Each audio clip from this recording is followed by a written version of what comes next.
We tend to think that mindfulness and meditation can solve all of our life's problems. At least some of us tend to think like that. Mindfulness has its own limits. If you are looking for some clarity in your thoughts, if you want to have some control in what you do with your life, mindfulness can be helpful. Meditation can give you focus.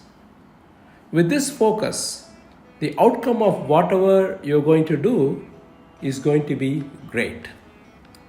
But on the other hand, if you think that if I learn meditation, I can fix serious mental conditions, I'm sorry to say, mindfulness is not going to help you.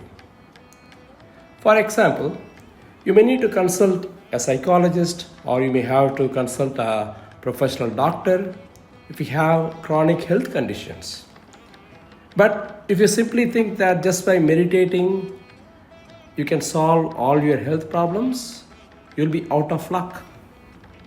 Yoga can offer remedies for some medical conditions, but not all. You should not blindly believe that meditation is going to solve all your issues. Say, for example, if someone is pursuing a higher study and if he or she is afraid of facing the examination, you can use mindfulness. If you are pursuing a new career and if you need some clarity in what you do next, mindfulness can be a useful tool. If you are dealing with relationship issues, mindfulness can be used for bringing people closer together.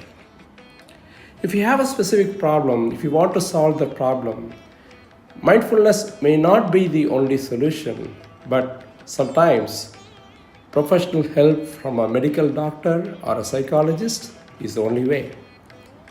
This is important to understand that mindfulness starts with a normal mind, a healthy human mind, which can think, comprehend, reflect, and execute. That mind can grasp what mindfulness is. It can indulge deeper into meditation techniques. From there on, you can elevate your mind to the next level.